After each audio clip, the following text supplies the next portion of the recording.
My sister came in on a stretcher at 11:14 on a Thursday night. I didn't know it was her when the pager went off.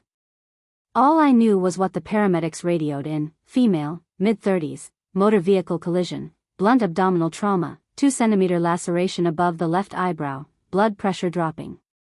Pedestrian versus car on Peachtree Street. Driver ran a red light. I was pulling on gloves before the ambulance bay doors even opened. The stretcher came through fast. The paramedic was already running her numbers: BP 88/60, heart rate climbing, 2 large bore IVs in.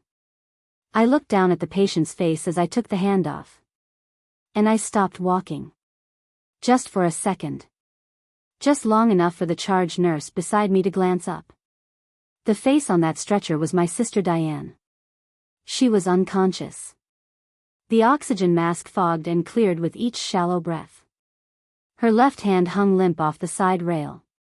There was blood matted into her hair just above her temple, and the expression on her face, slack, undefended, stripped of every performance she'd ever put on, was one I had never seen on her before. Our parents arrived 40 minutes later. They had driven 4 hours from Nashville. My mother was still in the sweatshirt she wore to bed. My father had his reading glasses on, which meant he'd been in his armchair when the phone rang and hadn't thought to take them off since. They came through the sliding doors of Grady Memorial's main entrance and immediately demanded to speak to whoever was in charge. The triage nurse walked them toward the family waiting area and told them the attending physician would be with them shortly. My mother stopped when she saw me coming down the corridor. I was in full emergency bay scrubs, mask around my neck, my badge clipped at chest level where anyone standing 6 feet away could read it without squinting. Dr. Laura Fontaine, MD, head of emergency medicine. My mother grabbed my father's arm. Her fingers dug into the flannel of his sleeve and didn't let go. My father looked at my badge. Then at my face. Then at my badge again, like he was trying to reconcile two things that couldn't both be true at the same time. But Diane said, he started. And right there, in the fluorescent corridor of a Level 1 trauma center in Atlanta, Georgia, 4 years of silence collapsed into a single sentence he couldn't finish. This didn't happen overnight. 4 years ago, my sister made one phone call. And with it, she took my family from me. What I need you to understand first is what was worth destroying. Growing up in the Prescott house in Nashville, there were 2 daughters and only one set of footlights. My sister Diane is 3 years older than me. She came out of the womb performing, class president, homecoming court, the kind of woman who could walk into a church potluck and come away with everyone's phone number and a standing invitation. Our parents, Jean and Ruth Ann Prescott, were practical people who measured the world in appearances. Dad spent 31 years in HVAC and had strong opinions about hard work and very little patience for what he called making scenes. Mom ran the women's ministry at First Baptist and organized her social world around what got said in the parking lot after service. Diane delivered exactly what they needed. She was visible, charming, easy to brag about. She was the daughter you brought up in conversation first. I was the other one. The one with a biology textbook propped against the dinner table while Diane held court. The one who didn't show up to homecoming because I was studying for AP chemistry. I wasn't difficult. I wasn't sullen. I was simply the wrong kind of quiet, the kind that gets overlooked instead of wondered about. I remember being 14 years old and winning the regional science fair. First place, overall. The only student from our county to advance. The same weekend, Diane had her senior year spring performance. She was in the school musical. I came home with a trophy almost as tall as I was.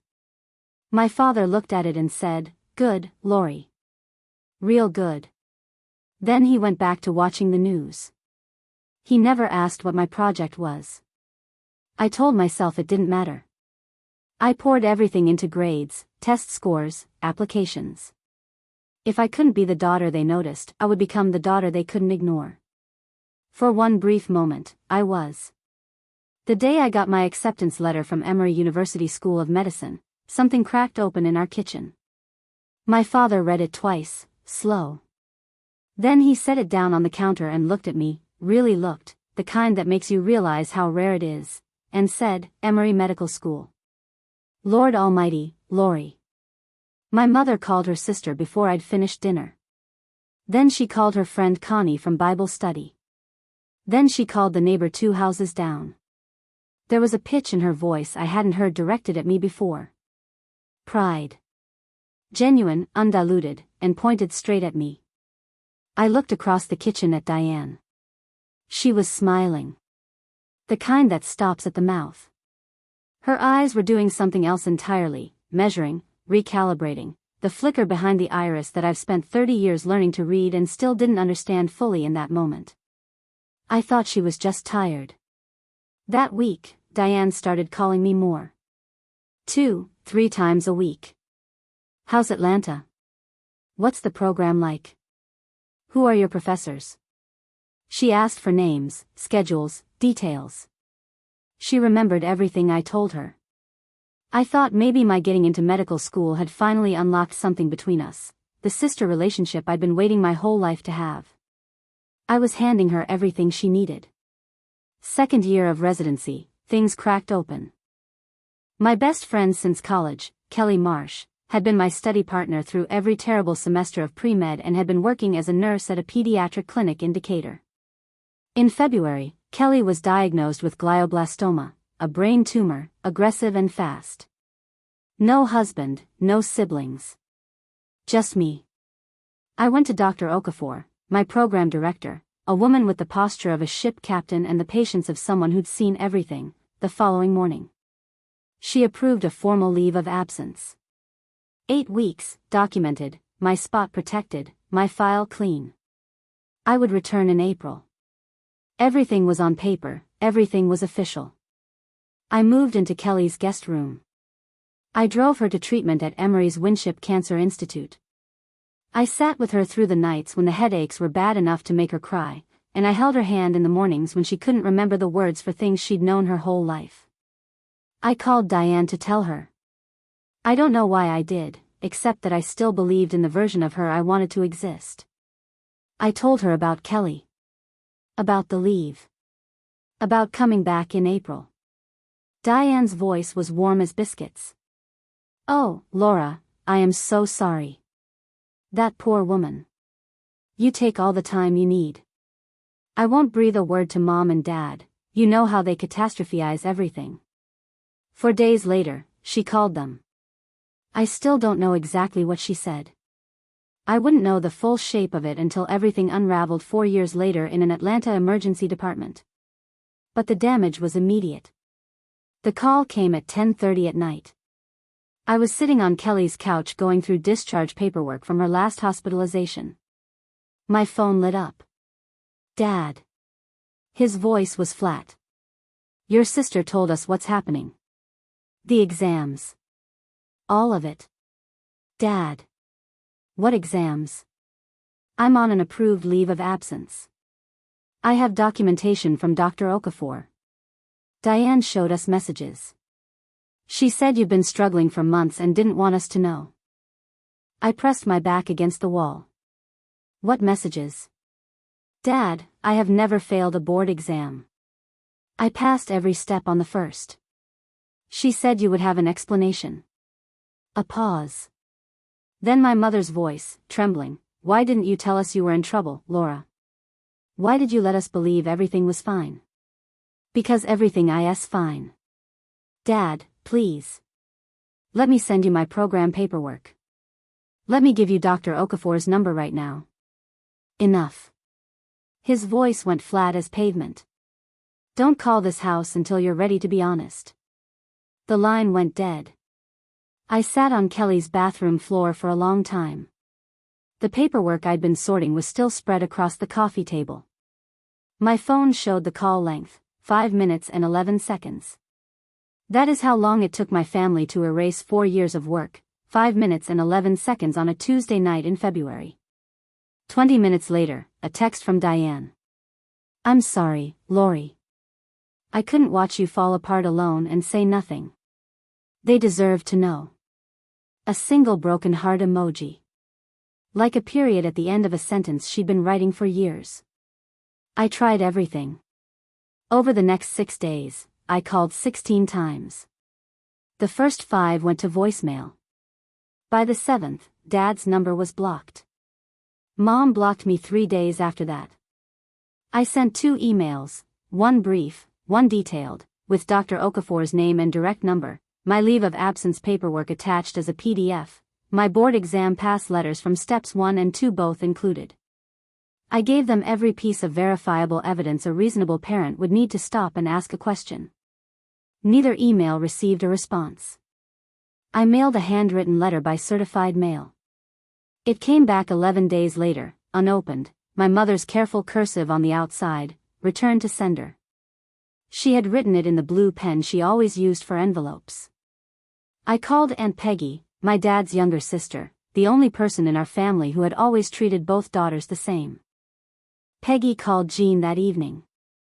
I know because she called me back 45 minutes later, her voice heavy in a way I'd never heard. He told me to stay out of it, honey. He said, Diane's not the type to make something like this up. 6 days. 16 calls. 2 emails. 1 letter. 1 intermediary. Every bridge, blocked, returned, or burned. On the 7th day, I stopped calling. Not because I gave up. Because I understood something I'd always half known but never said out loud, they had chosen a long time ago. Diane just gave them permission to stop pretending otherwise. Kelly died on a Sunday morning in April. Quiet. The monitor went flat and the room filled with the early light that comes through hospital blinds when the sun is still low. I was the only person there. I organized a small memorial. 14 people came. I stood at the front of a chapel and read words I had written at 3 in the morning, and I did not cry, because I had been crying for 8 weeks straight and there was nothing left. That night I found something tucked inside Kelly's copy of Harrison's Principles, a textbook she used to tease me about loving more than people. A card in her handwriting. Shaky near the end, but deliberate. Finish. You are too good at this to waste it on grief. Be the doctor I bragged about to everyone. And don't you dare let anyone, especially your own blood, tell you what you are worth. She had written it before the last hospitalization. She knew she wouldn't be there when I needed the push. I went back to residency in April. No family calling to check in. No safety net. I picked up extra shifts, took the complicated cases, stayed late on nights when I didn't have to. Emergency medicine doesn't slow down because your family chose a lie over you. 12-hour shifts don't get shorter because you cried in the break room at 2 in the morning. So I stopped crying and started working. I worked like my life depended on it. Because in every way that counted, it did. I finished residency. Dr. Sandra Okafor brought me on full-time at Grady. 3 years later, when she stepped into a regional director role, she nominated me for her position. At 32, I became head of emergency medicine at one of the busiest trauma centers in the Southeast. My name on a door. My name on a badge. A life built in a city my family had never visited, built entirely from the wreckage of a story that wasn't true. I met Marcus at a hospital fundraiser. He was a structural engineer with dry humor and the kind of steadiness that makes everything around it feel more solid. First person I told the full story to who didn't flinch or try to fix it. He just listened. Then he said, they have no idea what they threw away. 2 years later, we were married in Dr. Okafor's garden. Aunt Peggy came. Marcus's family was there. 12 guests. Nobody from Nashville. I mailed an invitation to my parents. It came back the way my letter had. But while I was building a life in Atlanta, Diane was busy managing a story in Nashville. Aunt Peggy fed me pieces of it over the years, reluctantly, carefully, the way you handle something fragile and dangerous at the same time. At every family gathering, Thanksgiving, Christmas, their cousin Rhonda's baby shower, Diane performed the role of the devastated older sister with surgical precision. We don't really talk about Laura, she'd tell relatives. It's too painful for Mom and Dad. You know what happened with the exams. Then a slow shake of the head. Silence to fill in the blanks. But silence wasn't enough for Diane. She added to it. She told their Aunt Barbara that Laura had never actually finished her training. She told Cousin Wade's wife that she'd heard from someone in Atlanta that Laura was working at a clinic somewhere, not a real hospital. She told my parents, on 2 separate occasions that Peggy witnessed, that she had tried to reach out to me and I had refused all contact. That I was the one who had cut them off. She flipped the story completely. And then there was the money. Over 3 years, Diane borrowed $35,000 from our parents. Peggy discovered this only after the marriage fell apart. Diane's husband mentioned the loans during a conversation with Jean where he'd assumed Jean already knew everything. The story Diane had given each time was consistent. Laura was struggling with loan payments and licensing fees from the board complications, and she was too proud to ask directly, so Diane was quietly helping. $35,000 from a retired HVAC technician and his wife, drawn out in careful installments, given freely because they believed their elder daughter was quietly saving their younger daughter from a situation that did not exist. The genius of it, and I use that word with complete contempt, was that Diane didn't need my parents to forget me.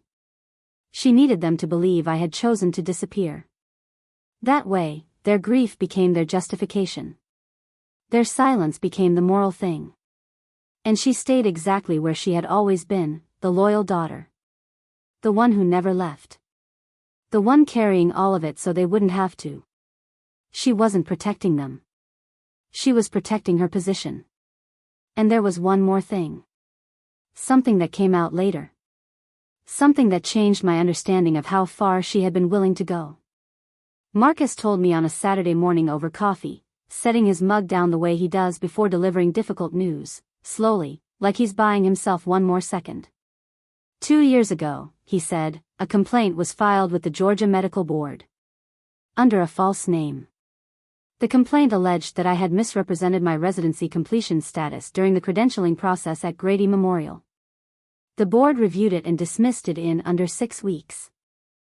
My records were spotless, every step passed, every rotation documented, my residency completion letter on file and verified.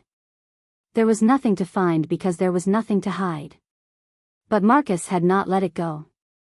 A friend of his, a risk attorney, had helped him trace the complaint's origin point. It had been submitted through a third-party online form. The IP address came back to Nashville, Tennessee. The kitchen went very still. EPO, our shepherd mix, lifted his head from the floor and put it back down. Outside, the morning traffic on Ponce de Leon was just starting to build. She was trying to get my license revoked, I said. She was trying to find anything she could use to keep the story alive, Marcus said. To prove you were a fraud.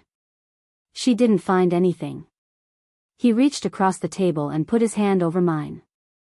Because there was nothing to find. I wrapped my hands around my mug and held it. I could feel the heat through the ceramic. She hadn't told a lie and moved on.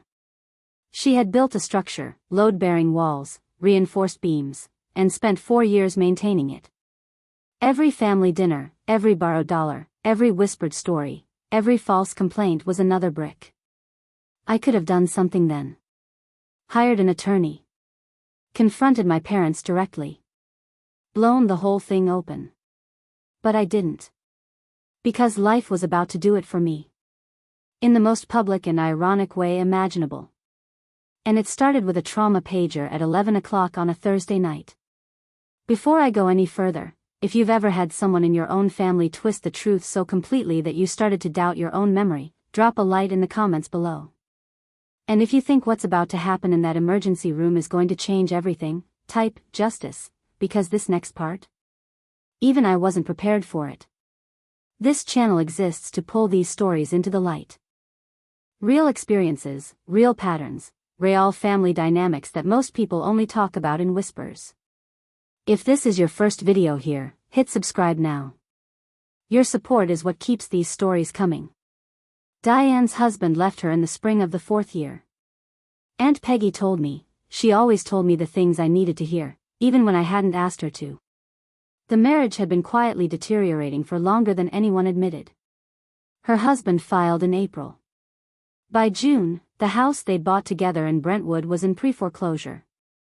The real estate business she'd been running had stalled badly in a cooling market. The story that filtered back through Peggy and one genuinely honest cousin was that Diane had spending problems she hadn't disclosed during the marriage. A wardrobe she couldn't afford. A credit line she'd maxed in 18 months. Her husband had known for a year and had stayed until he couldn't anymore. And then came the IRS. Diane had been running her real estate practice as a sole proprietorship with bookkeeping she handled herself on a software program she'd watched 2 YouTube tutorials on. Unreported commission income. Commingled personal expenses. A contractor payment that had gone entirely sideways. The IRS sent an examination notice in September. The same month, Jean and Ruth Ann discovered what the loans had actually been for. Peggy was the one who sat them down at their kitchen table.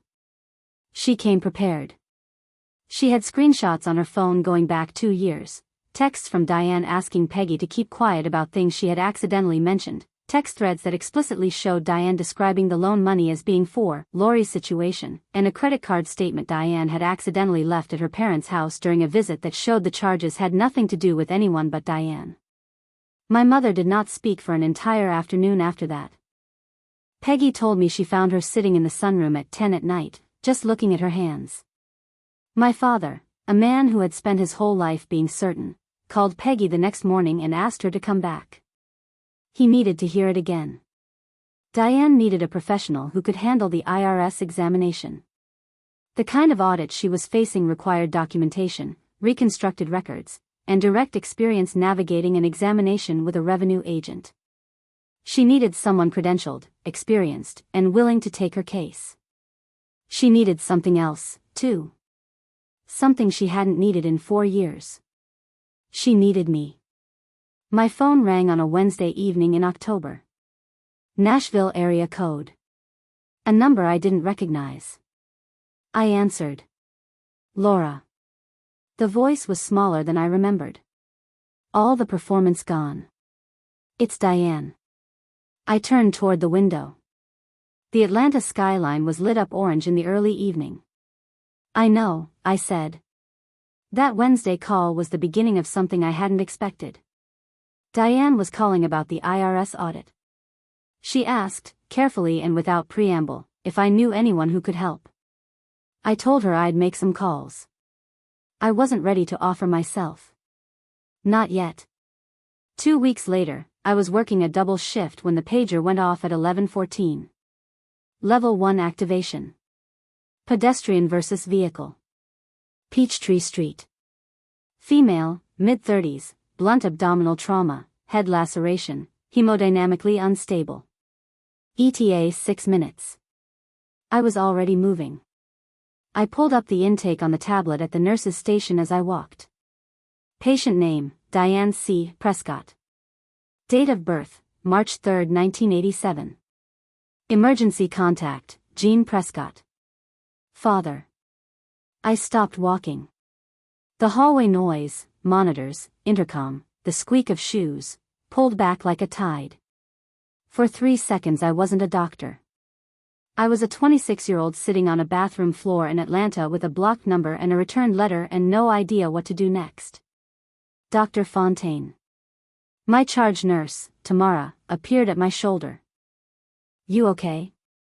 I looked up. Set the tablet down. Prep Bay 2. Page Dr. Ashford, I want him on standby. The ambulance siren was already close. I stepped into the scrub room for 30 seconds. Let the water run over my hands. Looked at my face in the stainless steel mirror, distorted, warped, exactly the way everything felt. Then I paged Dr. Ashford directly. I have a conflict of interest on this incoming. The patient is a family member.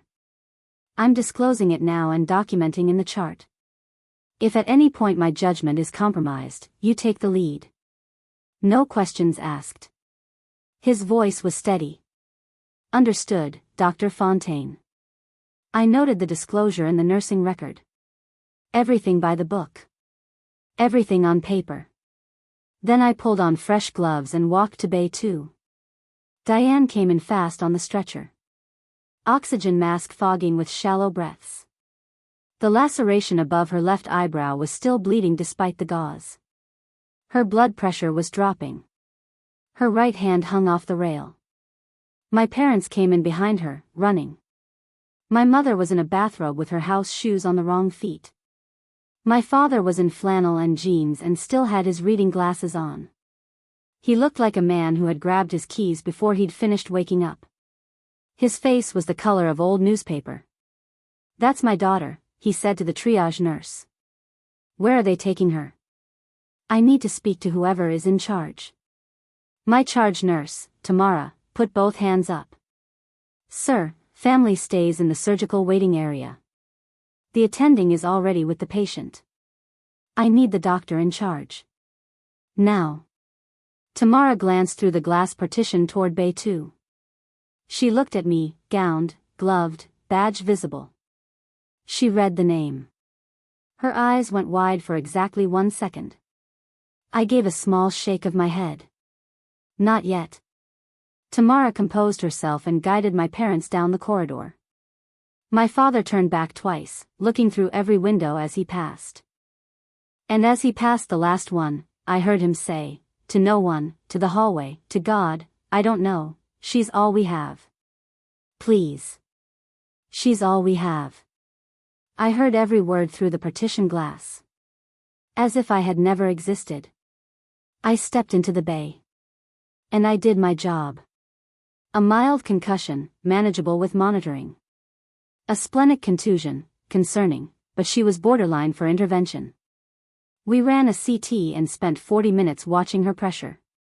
It stabilized. No surgery needed. Diane was going to be all right. At 1:30 in the morning, I walked to the family waiting room. I pushed through the double doors in my scrubs, mask pulled down, badge at chest level. My parents were in the center row, rigid and sleepless. My father stood the moment he saw me coming. "Doctor, is Monica?" He stopped. His eyes dropped to my badge. Rose to my face.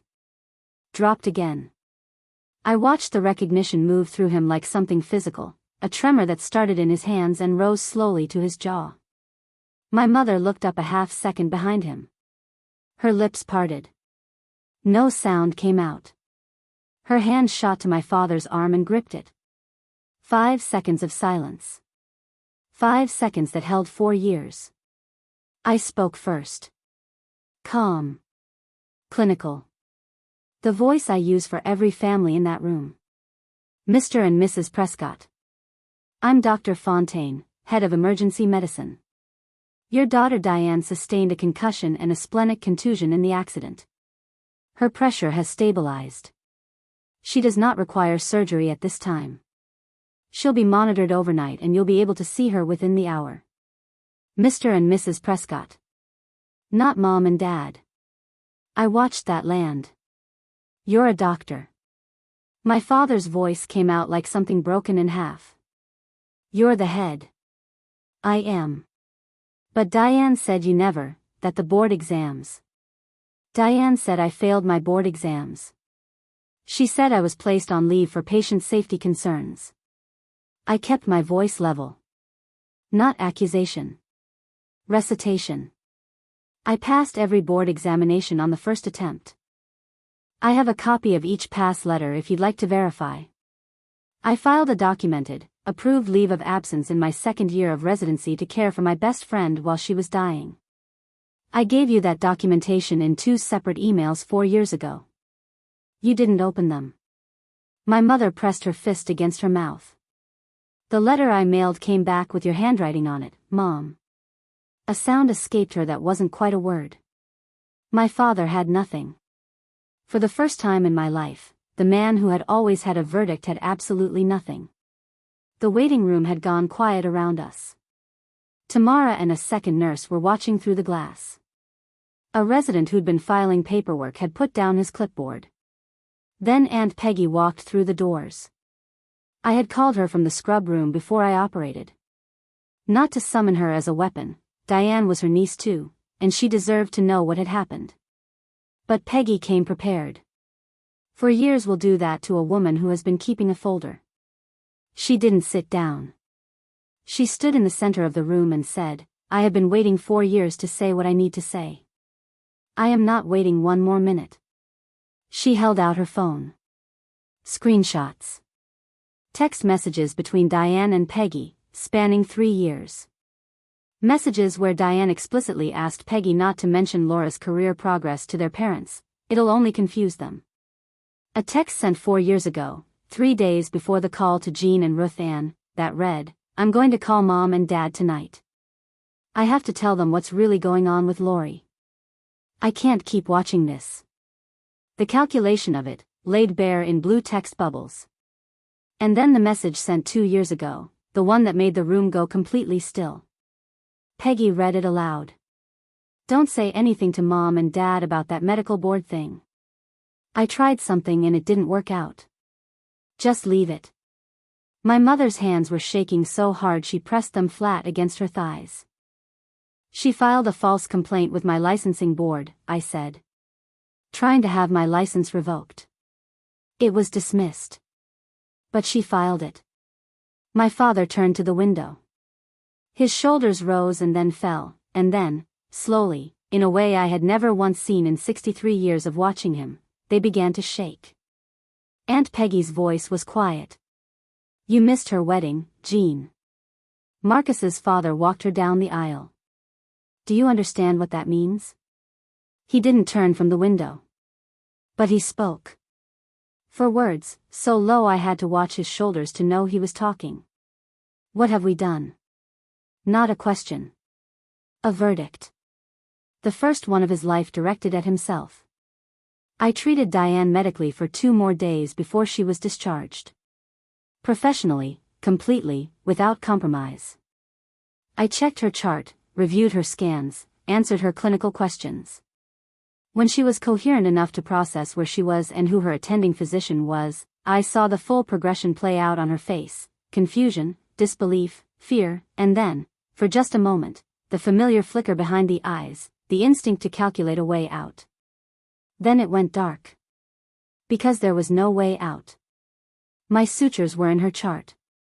My name was on every note. My parents were in the hallway. On the second morning, she asked to speak to me privately. I sat in the chair beside her bed. I didn't speak first. I don't expect you to believe me, she said. Her voice was hoarse. But I am sorry. I've been sorry for a long time and I didn't know how to say it without losing everything. You already lost it, I said. She looked at the window. Her jaw worked. I know. Then tell me why. Silence. Long enough that the 4 pumps cycled. Then, barely above a whisper, because you were going to be everything I could never be. And I couldn't figure out how to survive that. I let that sit. That's honest, I said. Maybe the most honest thing you've ever said to me. She looked at her hands. Sorry doesn't give me back the years, I said. It doesn't put Dad at my wedding. It doesn't unreturn the letter Mom sent back with her handwriting on it. I need you to understand that. I paused. But I believe you mean it. And that matters. A little. I stood to leave. Then I turned back. When you're discharged, I'm going to need 3 things from you. You're going to tell the truth, the full truth, to every family member you fed a version of this story to.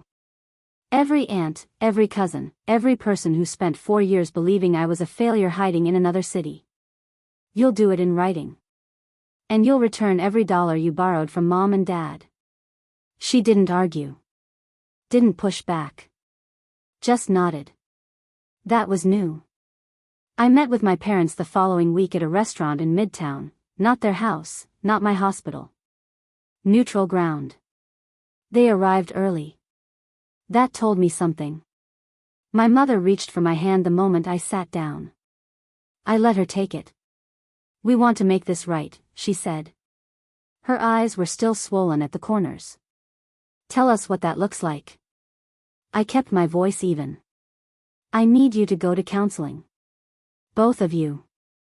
Not because I'm asking you to perform something for me, because you need to understand how you believed a story about your own daughter for 4 years and never once called to verify a single detail. That doesn't happen because of Diane. That happens because of a pattern that was already there. My father's jaw tightened. Old reflex. Then it released. He nodded.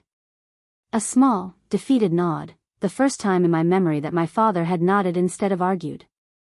And when you're ready, I said, I'd like to try. My parents began counseling in January.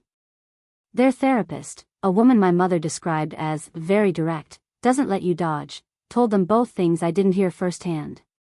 But my mother sent me a handwritten card 3 weeks into it, and I've read it more times than I'll admit. She wrote, I chose peace over fairness, every single time. I told myself you were strong enough to handle being forgotten. What I meant was that it was easier for me to believe that than to admit I wasn't brave enough to fight for you. I read it at the kitchen table. Marcus was in the next room. I didn't cry. I held the letter for a long time, then I opened the drawer where I keep things that matter, Kelly's card, my return certified letter, the wedding invitation that came back unopened, and I placed it inside. Different side of the drawer. Progress doesn't always look like healing. Sometimes it just looks like rearranging what you carry. Diane made the phone call to the extended family within the month. It wasn't a speech. Just the facts, delivered plainly. She had lied, she had maintained the lie, and the money their parents had loaned for Laura's debts had been spent on herself. Aunt Barbara called Peggy in tears. Cousin Wade sent a single message to our family group that said, simply, I don't recognize who you became. Our grandmother, 87 years old, sharp as ever, called me directly. Her voice was papery but completely firm. I am too old and too tired to have been lied to this thoroughly by my own family. Irene, forgive an old woman. There's nothing to forgive, Grandma. You were deceived. We all were. Nobody organized a punishment for Diane. Nobody sent announcements. But the trust she had spent 37 years accumulating, the currency she had leveraged for every favor, every loan, every whispered confidence, was gone. You could feel it in the silences after her name came up. In the invitations that stopped arriving. In the conversations she was no longer included in by default. For someone who had built her entire identity on being believed, that was enough. Here is what I understand now that I didn't then.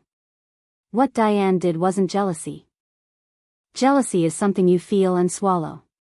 What Diane did was systematic, lie layered on lie, year after year, each one carefully maintained to preserve a version of me that made the version of her feel safe. When the people closest to us feel threatened by who we're becoming, they don't always come at us directly. Sometimes they manage the story. They control what others believe. And they do it quietly enough that by the time anyone thinks to question it, the lie has been standing long enough to feel like the truth. And my parents. They didn't choose to hurt me out of cruelty. They chose what was easier. Believing Diane's version meant they didn't have to confront the years of favoritism, the science fair they skipped, the daughter they had kept in the background while the other one stood in the light. Accepting her story meant they didn't have to look at their own pattern. It was simpler to believe the lie than to believe they had participated in something that needed to be examined. Understanding that didn't erase the years. But it meant I stopped carrying something that was never mine. I'm standing in my office at Grady now. It's late. The hall outside is quiet, that particular stillness hospitals get after visiting hours end and before the night shift fully takes hold. My name is on the door. My credentials are on the wall, not because I need to see them, but because the residents I supervise do. On my desk, a framed photo from our wedding, Marcus, Dr. Okafor, Aunt Peggy, 12 guests, a garden in October light. No parents in that frame. But on the shelf beside it, a new photograph. Taken last month. My parents on my front porch in their winter coats, looking slightly lost and very determined to be present. Mom is mid-smile, trying just a little too hard. Dad has his hands in his pockets. It is awkward and imperfect and completely real. I didn't get revenge on my sister. I became someone who didn't need it. And that turned out to be the most complete answer I could have given. If you're watching this and you see yourself in it, whether you're the one who was written out or the one who did the writing, here is what I want you to take with you. The truth is patient. It doesn't need your help to survive. You can delay it, bury it, file complaints about it under a false name. But it finds its way. Every time. And if you are still waiting for your family to see you, really see you, stop waiting. See yourself first. Build the life you deserve, with the people who show up for it. And when the ones who left finally turn around, let them find a door that you control. You decide when it opens. You decide how wide. You decide who walks through. That's not revenge. That's architecture. The stories shared on this channel come from real life, gathered from personal accounts, online communities, and letters sent directly to us, always adapted to protect privacy.